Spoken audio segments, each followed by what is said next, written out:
നമസ്കാരം. ICC champions trophy വിജയത്തിന് പിന്നാലെ ഈ വർഷത്തെ മുഖ്യ കരാറിൽ ഏർപ്പെടുന്ന ഇന്ത്യൻ താരങ്ങളുടെ ലിസ്റ്റ് BCCI ഉടൻ പ്രഖ്യാപിക്കാനിരിക്കുകയാണ്.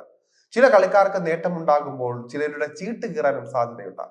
വിവിധ ഫോർമാറ്റുകളിൽ ഇന്ത്യൻ ടീമിന്റെ ഭാഗമായിട്ടുള്ള കളിക്കാരെ മാത്രമേ BCCIയുടെ വ്യത്യസ്ത വാർഷിക കരാറിൽ ഉൾപ്പെടുത്തുകയുള്ളൂ. A+ മുതൽ ഗ്രേഡ് C വരെ വ്യത്യസ്ത കാറ്റഗറികളിലായിട്ടാണ് ഇന്ത്യൻ താരങ്ങളെ മുഖ്യ കരാറിൽ ഉൾപ്പെടുത്തുക. ഇവയിൽ ചില കാറ്റഗറികൾ താരങ്ങൾക്ക് പ്രൊമോഷൻ ലഭിക്കാൻ സാധ്യതയുണ്ട്.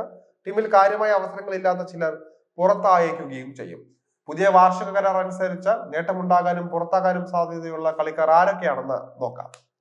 BCCIയുടെ മുഖ്യ കരാറിൽ ഈ വർഷത്തെ ഏറ്റവും വലിയ ആകർഷണം ഏകദിനത്തിൽ 4-ാം നമ്പറിലെ സ്ഥിരം സാന്നിധ്യമായി മാറിയ ശ്രേയസ് അയ്യർ മടങ്ങിയെത്തിയേക്കും എന്നതാണ്. 2023 വരെ BCCIയുടെ വാർഷിക കരാറിൽ അദ്ദേഹം ഉണ്ടായിരുന്നു. എന്നാൽ BCCIയുടെ പെരുമാറ്റച്ചട്ടം ലംഘിച്ചത് കാരണം കഴിഞ്ഞ വർഷം കരാറിൽ നിന്നും ശ്രേയസ് ഒഴിവാക്കപ്പെടുകയായിരുന്നു. ദേശീയ ടീമിനോടൊപ്പം മത്സരങ്ങളില്ലാത്ത സമയങ്ങളിൽ BCCI കരാറിൽ ഉൾപ്പെട്ടവർ നിർബന്ധമായും ആഭ്യന്തര ക്രിക്കറ്റിൽ കളിക്കണമെന്നാണ് നിയമാവലിയിൽ പറയുന്നത്. പക്ഷെ രഞ്ജി ട്രോഫിയിൽ മുംബൈക്കായി കളിക്കാൻ തയ്യാറാകാതെ ശ്രേയസ് മാറി നിൽക്കുകയായിരുന്നു. ഇതിന് പിന്നാലെയാണ് BCCIയുടെ മുഖ്യ കരാറിൽ നിന്നും അദ്ദേഹം പുറത്തായത്.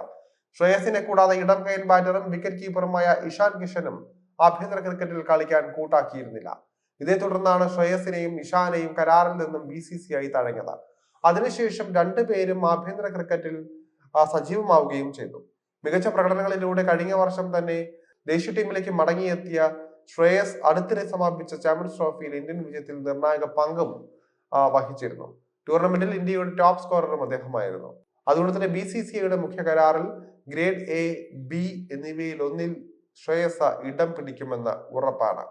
എന്നാൽ കരാറിൽ നിന്നും പുറത്താക്കപ്പെട്ട ശേഷം ഇഷാന് 3 ഫോർമാറ്റുകളിലേക്കും ദേശീയ ടീമിലേക്കും ഇനി മടങ്ങിയെത്താൻ കഴിഞ്ഞിട്ടില്ല. അതുകൊണ്ട് തന്നെ ഈ വർഷത്തെ BCCI കരാറിലും അദ്ദേഹം ഉൾപ്പെടാൻ സാധ്യതയില്ല.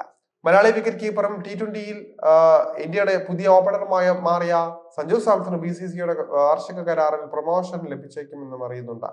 ഗൗതം ഗംഭീർ മുഖ്യ കോച്ചായ ശേഷം T20യിൽ ഓപ്പണിംഗിലേക്ക് പ്രൊമോട്ട് ചെയ്യപ്പെട്ടതിനും ശേഷം 3 സെഞ്ചുറികളടക്കം നേടി കസറുകയായിരുന്നു സഞ്ജു. നിലവിൽ BCCIയുടെ ഏറ്റവും താഴെയുള്ള ഗ്രേഡ് C കരാറിലാണ് സഞ്ജു ഉൾപ്പെട്ടിരിക്കുന്നത്. ഇവിടെ നിന്നും ഗ്രേഡ് Bയിലേക്ക് സഞ്ജുവിന് പ്രൊമോഷൻ ലഭിച്ചേക്കുന്ന സാധ്യതകൾ വളരെ കൂടുതലാണ്.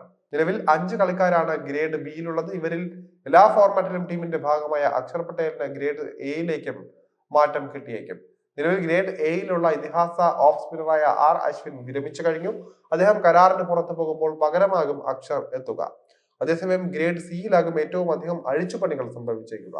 15 താരങ്ങളാണ് നിലവിൽ ഈ കരാറിലുള്ളത്. ഇവരിൽ ടീമിൽ കാര്യമായ അവസരങ്ങളില്ലാത്ത ഋതുരാജ് ഗെയ്ക്വാദ്, അതുപോലെ തന്നെ ജിതേഷ് ശർമ്മ, KS ഭരത, മുകേഷ് കുമാർ, ആവേശ് ഖാൻ, ഷാർദുൽ ഠാക്കൂർ, രജത് പാട്ടീദാർ എന്നിവർക്കാകും സ്ഥാനം നഷ്ടമായേക്കുക.